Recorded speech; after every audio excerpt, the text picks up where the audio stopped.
قومی اسمبلی کے اجلاس میں اسپیکر ایاز صادق نے محمود خان اچکزئی کو اپوزیشن لیڈر بنانے کا اعلان کر دیا ہے۔ قومی اسمبلی کا اجلاس اسپیکر سردار ایاز صادق کی صدارت میں شروع ہوا۔ آغاز ہی میں اسپیکر نے کہا کہ آج وقفہ سوالات نہیں ہوگا۔ اس موقع پر اسپیکر نے چیف وپ کو اپوزیشن لیڈر کے نوٹیفیکیشن کے لیے اپنے چیمبر میں بلا لیا۔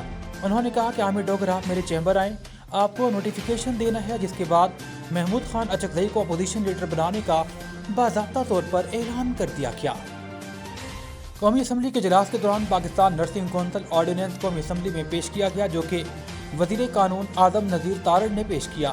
ایکسپورٹ ڈیولپمنٹ فنڈ ترمیمی بل 2026، درآمدات و برآمدات ایکٹ ترمیمی بل، پاکستان ٹیلی کمیونیکیشن تنظیم نو ترمیمی بل اور دیگر بل بھی قومی اسمبلی میں پیش کیے گئے۔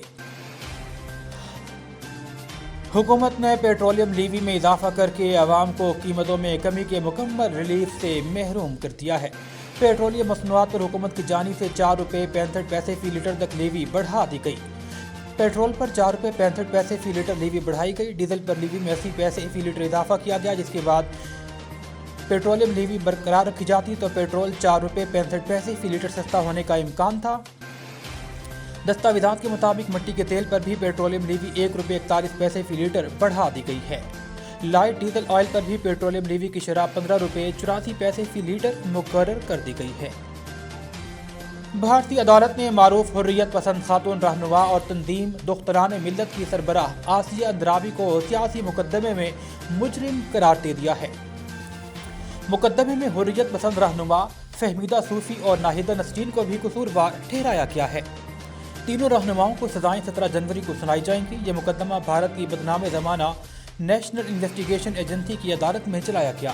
کشمیر میڈیا سروس کے مطابق آسیہ اندرابی کو اپریل 2018 میں سیاسی اور من گھڑت مقدمے میں گرفتار کیا گیا تھا۔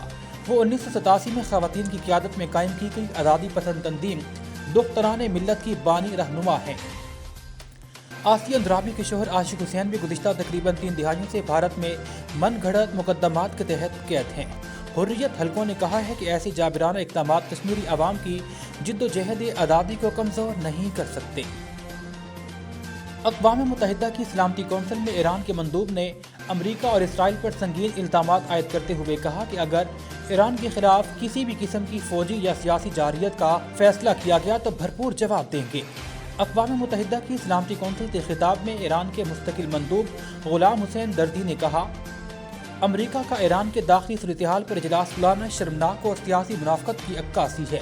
انہوں نے الزام عائد کیا کہ نام نہاد انسانی حقوق کی تنظیمیں در حقیقت اسرائیلی ایجنڈے کو آگے بڑھا رہی ہیں۔ ایرانی مندوب نے کہا، ایران میں مظاہرین پر داعش کے طرز پر حملے کیے گئے، جن سے نمٹنے کے لیے ایرانی سیکورٹی گارڈ نے اپنی جانوں کا نذرانہ دے کر شہریوں کی حفاظت کو یقینی بنایا۔ خطاب میں ایرانی مندوب نے دو ٹوک انداز میں کہا کہ ایران پر کسی بھی قسم کی جارحیت عالمی قوانین اور اقوام متحدہ کی چارٹر کی خلاف ورزی ہوگی۔ ایران کے خلاف کسی بھی فوجی آپریشن کا کوئی جواز پیش نہیں کیا جا سکتا۔